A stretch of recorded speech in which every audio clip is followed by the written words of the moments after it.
మీరు కొత్తగా business start చేయాలనుకుంటున్నారా? మార్చ్ 16, 17న హైటెక్స్ లో ఫ్రాన్సెస్ ఇండియా బిగ్గెస్ట్ ఫ్రో ఎక్స్పో. భూమిపై పడ్డ ప్రతి జీవి మనుగడ కోసం పోరాటక తప్పదు. మానవ జీవితం మరి పోటీతో కూడుకున్నది. అన్నిటికీ పోటీ పడాల్సిందే. మంచి చదువు కావాలంటే సీటు కోసం పోటీ, మంచి వృత్తిలోకి వెళ్దామన్నా పోటీ, మంచి ఉద్యోగం కావాలన్నా పోటీ. మరి ముఖ్యంగా భారత్ లాంటి అభివృద్ధి చెందుతున్న దేశాలలో కనీస అవసరాలు తీర్చుకున్నటకు సగటు మనిషి కొట్టుమిట్టాడక తప్పని పరిస్థితి. కుటుంబ అవసరాల కోసం మంచి మెరుగైన ప్యాకేజీ లభిస్తుందంటే భార్య బిడ్డలను వదిలేసి ఎంత దూరమైనా వెళ్లడానికి సిద్ధమవుతున్నారు.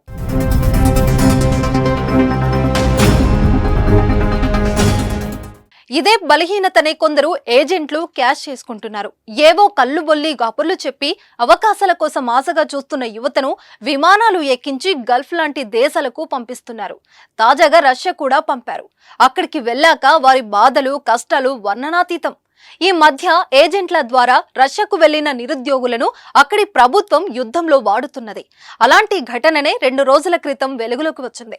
ఈ దొంగ ఏజెంట్ల బాగోతం మన ప్రభుత్వానికి అర్థమయ్యేటప్పటికే 2 ప్రాణాలు గాల్లో కలిసిపోయాయి. హైదరాబాద్ పాత బస్తీకి చెందిన మహమ్మద్ మార్చి 4న రష్యా యుద్ధంలో మరణించాడు. దీంతో భారత ప్రభుత్వం ఈ ఘటనపై విచారణకు ఆదేశించింది. సిబిఐ విచారణలో మొత్తం కన్సల్టెన్సీలకు సంబంధించిన నెట్వర్క్ బయటపడింది. రాజస్థాన్ కు చెందిన క్రిస్టినా మెహిదీన్ షిఫాలు రష్యాలో నివసిస్తున్నారు. వీరు భారతీయ యువకులను భారీ జీతాలు ఇస్తామని, చేయాల్సిన పని రష్యా సైనికులకు సహాయకులుగా ఉంటే చాలని సోషల్ మీడియాలో బాగా ప్రచారం చేస్తున్నారు. ఇంకా సీక్రెట్ గా కొంతమంది ఏజెంట్లను నియమించుకున్నారు.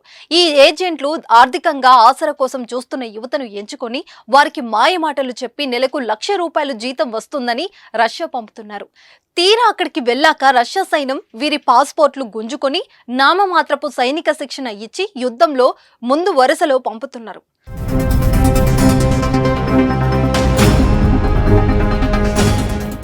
ఏ ప్రమాదం జరిగినా ముందు వీళ్లు బలి అవుతున్నారు. ఆ రకంగా మన దేశానికి చెందిన అమాయకులు యుద్ధంలో రక్తం చిందిస్తున్నారు. దీనంతటికీ కారణం ఈ మోసపు ఏజెంట్లే. మాయమాటలు నమ్మి రష్యా సైన్యంలో సహాయక ఉద్యోగాలు చేరిన 2 భారతీయులు ఉక్రెయిన్తో జరుగుతున్న పోరులో ప్రాణాలు కోల్పారు. ఈ నేపథ్యంలో దర్యాప్తు చేపట్టిన సిబిఐ ఢిల్లీ, ముంబై, చెన్నై సహా దేశాల్లోని 13 ప్రాంతాల్లో సోదాలు నిర్వహించింది. దీంతో ప్రైవేట్ వీసా కన్సల్టింగ్ ఏజెన్సీలు దళారులపై మార్చి 6న కేసు నమోదు చేసింది. పలువురు నిందితులను అదుపులోకి తీసుకుంది. దళారుల మాటలు నమ్మి 35 మందికి పైగా భారతీయులు రష్యా వెళ్లారని సిబిఐ తెలిపింది. ఢిల్లీకి చెందిన ఓ ని స్టూడెంట్ వీసాలతో 180 మంది భారతీయులను ఇటీవల రష్యా పంపింది. ఈ అంశంపై కూడా సిబిఐ దర్యాప్తు చేస్తుంది. అవకాశాల కోసం మనం వెతుకుతున్నంత సేపు మోసగాళ్లు సిద్ధంగా ఉంటారు. కాబట్టి ఎక్కువ జీతాలు అనగానే వారి వలలో పడకూడదు. ప్రభుత్వంతో 1కి 2 సార్లు కన్ఫర్మ్ చేసుకున్నాకే విదేశాలకు వెళ్ళాలి. లేదంటే జరిగే నష్టాన్ని పోర్చలేం మనం.